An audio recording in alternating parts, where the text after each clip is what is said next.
Good afternoon, everyone. Thanks for staying for the last talk. I'm glad you're here because I'm so excited to share with you our work looking at SMS, known to the rest of us in the world as text messaging. So I want to start a discussion of SMS by looking at the network that messages are sent through.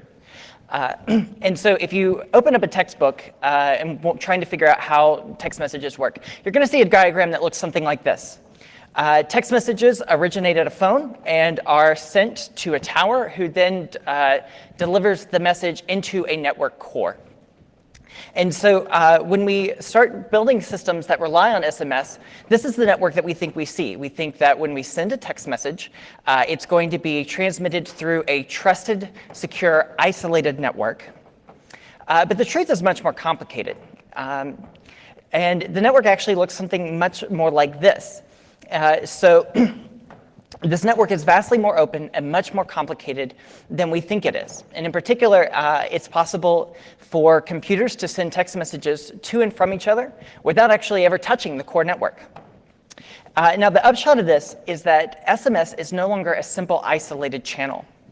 And so when we build systems that rely on text messaging, things like two-factor solutions, we think that we're using this isolated core network, but we've actually got a much broader attack surface. And so what this work is looking at is what are the security implications of this? In particular, given that we've got such a broad attack surface, what are the implications of what happens when one of these entities, one of these mini entities, is eventually compromised?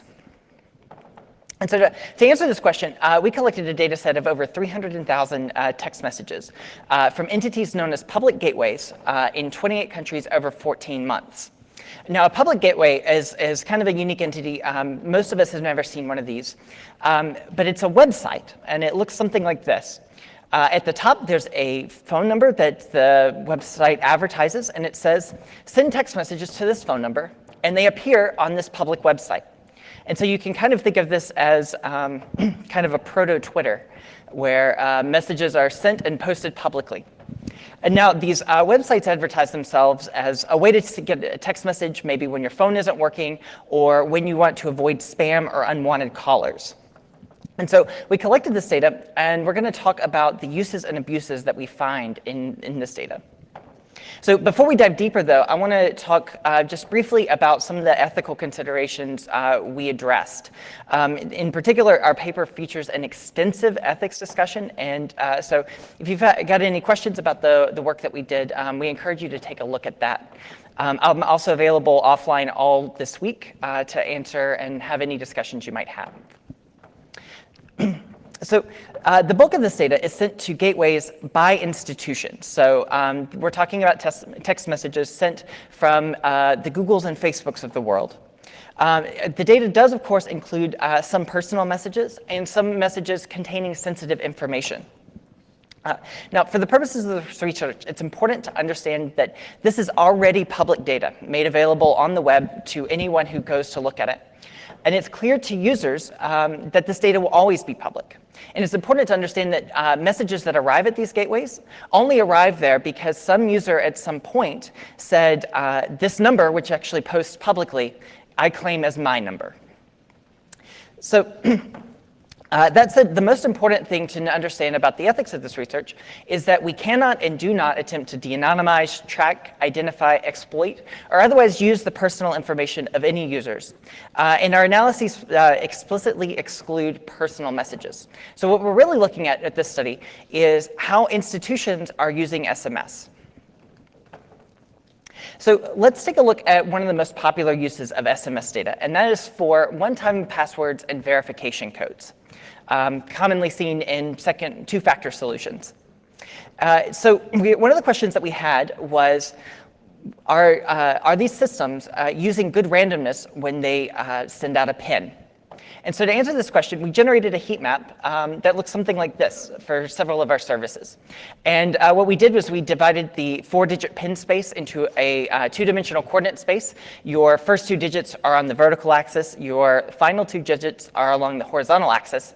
And the darkness of the color indicates how many pins that we received of that particular value. And so this is a plot from the instant messaging service line. And as you can see, the pin distribution is pretty random, except that they never use a leading 0. This was likely a usability decision that their engineers made. Let's contrast that with another service. This is WeChat, a popular instant messaging client in China. As you can see, this isn't as random as we would like to see. In fact, what's happening is you see this very clear constellation of pins because the four least significant bits of the random number generator are constant. And this is a fairly common problem in poorly implemented random number generators. Fortunately, towards the end of our data collection, they actually changed the random number generator and are doing better now. But for a time, they were only using 625 pins. Another service that we found is Talk2, and this is an over-the-top messaging provider in the Philippines, so sort of like a Philippine WhatsApp. And as you can see here, they are failing to use over half of the pin space. And we're not sure what design decisions led to this particular pattern, but it's obvious that it's a problem. So in total, we looked at 33 different services, and we found that 13 services failed to send a random code each message. Now, not all of these services have bad messages. Some of them, for example, will cache a previously used pin and resend it. So, for example, if they send a pin and you don't receive it or you don't receive it in a timely fashion, they don't change the pin, they just resend the old one. And as a result, the messages don't always pass statistical randomness tests. Let's look at some other examples of misuse of the SMS channel. And in particular, let's look at some sensitive information that's being sent in the clear over text messages. So these included things like password reset links, where to reset your password, all you have to do is receive a text message and click a link.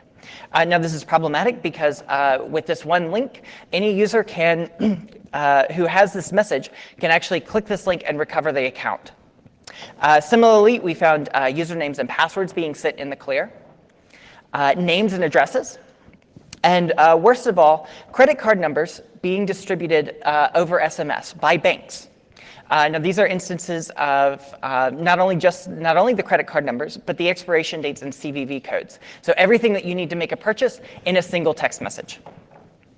Now, the point to take away from this is that all of these messages are being sent by institutions to users containing extremely sensitive information over a channel they believe to be secure, but actually has a broad attack surface with few security guarantees.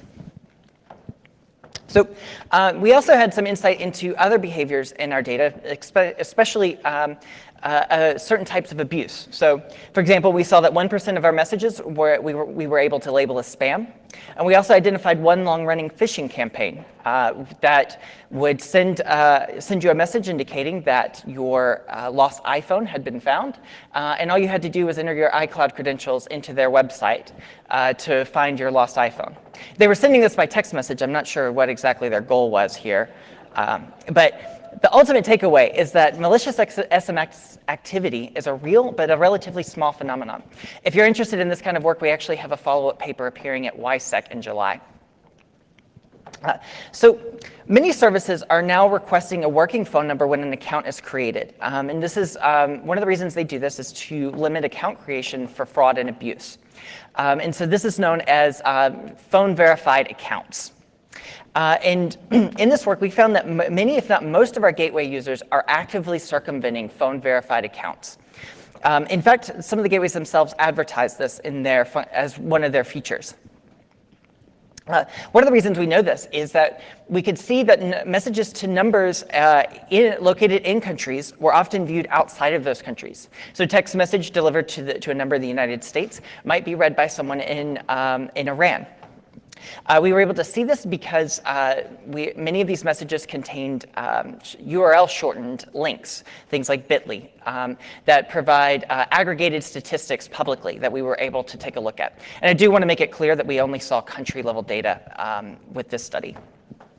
But this is evidence that folks are using these gateway services as a means of evading geofencing and implemented by phone-verified accounts. Another piece of evidence that we found was that the lifetime of an account was strongly indicative of use of phone-verified account evasion. So we know this because when a new number is posted online, we can see that there's a sharp spike in the message volume. So there's a huge number of messages followed by a steep drop-off. Because what's happening is individuals are browsing to this website to see a new phone number is available. They go and register as many accounts as they can with that number until the number no longer works for new accounts. And then we see a rapid drop off in messages delivered to that particular phone number. So understanding that this is a problem and it's being facilitated by these gateways, we wanted to know, is there anything that we could do to prevent phone verified accounts? And so trying our best to be good researchers, we went and looked at the literature and found that there had been a prior study looking at phone verified accounts that made several recommendations on ways to stop this practice. And so in the particular, that work that appeared at CCS 2 years ago suggested 3 defenses. The first of these was to have users re-verify often. So instead of giving a phone number once and then having to receive a PIN code at that number once, have them do it, say, every day or 2. The thinking being that phone numbers are expensive and you pay perhaps by the day, and so this would greatly increase the cost to the attacker. But what we found was that in our data set, our numbers had a lifetime of over 20 days as the median. Some lasted over a year. And so what that means is that on average, your fraudster is going to be able to afford at least 20 days of fraud with his new accounts before needing to shut them down. The second suggestion was to block numbers in low reputation carriers. The thinking being that numbers that are provided by brand name telcos, your T-Mobiles and Vodafones of the world, are going to be different from maybe a fly-by-night VoIP carrier. But what we found was that most of our gateway numbers are in common reputable carriers. And so what that means is that blocking reputation is unlikely to be a very successful strategy long term. The third suggestion was blocking similar numbers. So the thinking being that if I am a fraudster and I need to acquire a large number of phone numbers, I'm going to buy them in blocks where the numbers are similar, and therefore, as an institution, when I am trying to block this fraud, I can take a look at a known bad number and block numbers that are similar. But what we found was that 40% of our numbers were similar, but only in the most reputable mobile carriers, meaning that if you were to try to use number similarity as a metric, you'd be likely to suffer a high false positive rate because that's where your most legitimate users are going to be.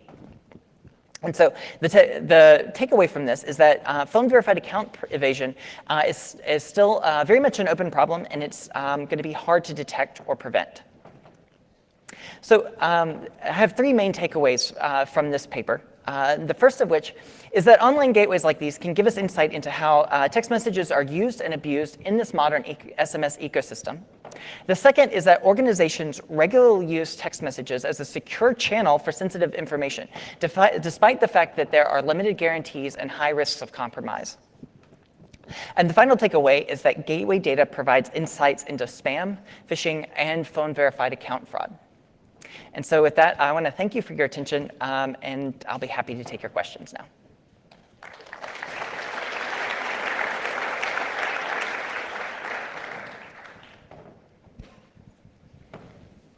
Please. Yes, what makes you think that the carriers that are, the institutions that are sending messages, you asserted that they think it's secure. What leads you to believe that? I'm sorry, I didn't catch the end of the question. What makes you think that the senders think the channel is secure? You asserted that. Well, whether or not they actually believe the channel is secure, they're treating it as such by entrusting it with sensitive information. So, we're inferring intent here, but in practice, the results are the same. Banks are still sending credit card numbers over text messages.